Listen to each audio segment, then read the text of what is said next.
Before Tate McRae ever stepped into a recording studio, she stepped onto a dance floor. And here's the truth most people miss. Every hook, every drop, every emotional punch in her music can be traced back to a movement her body made. Before any lyric existed, most pop stars write melodies. Tate writes motion. And once you understand how her body shapes her sound, you never hear her music the same way again. She didn't grow up around microphones. She grew up around mirrors. Studios, rehearsals, long nights under harsh lights. Her world ran in counts of 8. Build tension, break tension, tell a story. Most kids learned words first. Tate learned rhythm. And while thousands of dancers learn choreography, very few learn to hear emotion inside movement. That was her gift. A turn meant fear. A fall meant heartbreak. Every shape carried meaning.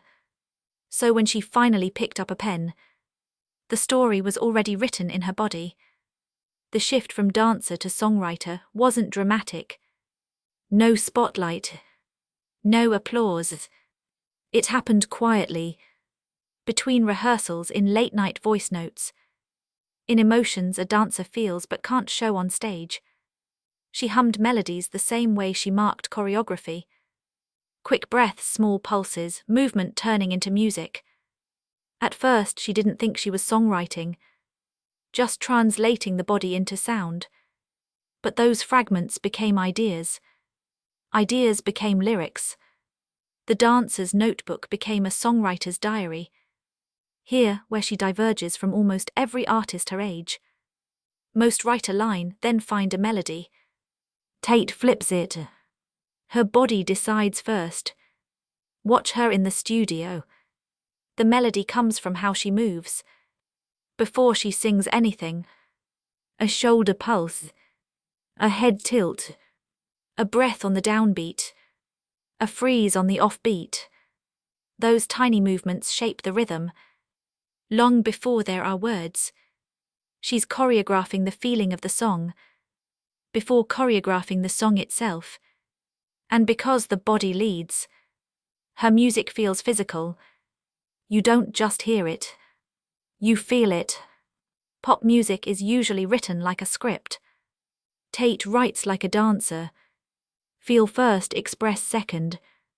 Dance taught her to communicate pain, longing, tension. No words required. So when she writes heartbreak, she remembers how it felt in her chest. In her shoulders, in her breath. Those sensations become rhythm. Rhythm becomes melody. Melody becomes lyrics. Most artists start with language. Tate starts with the body. And that's why her songs move through you. Even when you're sitting still. Now step into the moment a hit was born. A rehearsal studio. Empty room. A looped beat. Tate listens and reacts. A lean forward. Weight to the balls of her feet. A tiny pause. Then a sharp chest pop. It lasts a fraction of a second. But that second becomes the chorus. The chest pop sets a rhythm. The rhythm shapes the vocal pattern. The pattern becomes the hook. What sounds like a perfect pop chorus began as an unconscious movement. The hook didn't start as music. It started as instinct. Tate lives with two identities most people don't notice. Tate the vocalist, and Tate the choreographer. But they're not separate. One art form fuels the other. Her phrasing follows dance phrasing. Her beat choices follow the way her body hits accents. Her emotional delivery mirrors a dancer, telling a story without words. Most singers learn to move. Tate learned to feel, then learned to sing. That reverse evolution shapes a sound almost nobody can duplicate. Her songs blow up for a reason.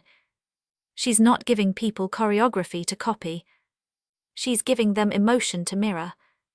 Your body reacts before you think about it. That's why her tracks don't just trend.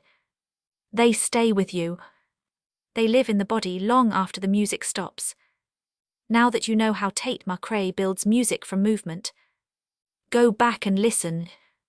You'll hear the tiny pulses, the emotional drops, the invisible choreography hiding inside every beat.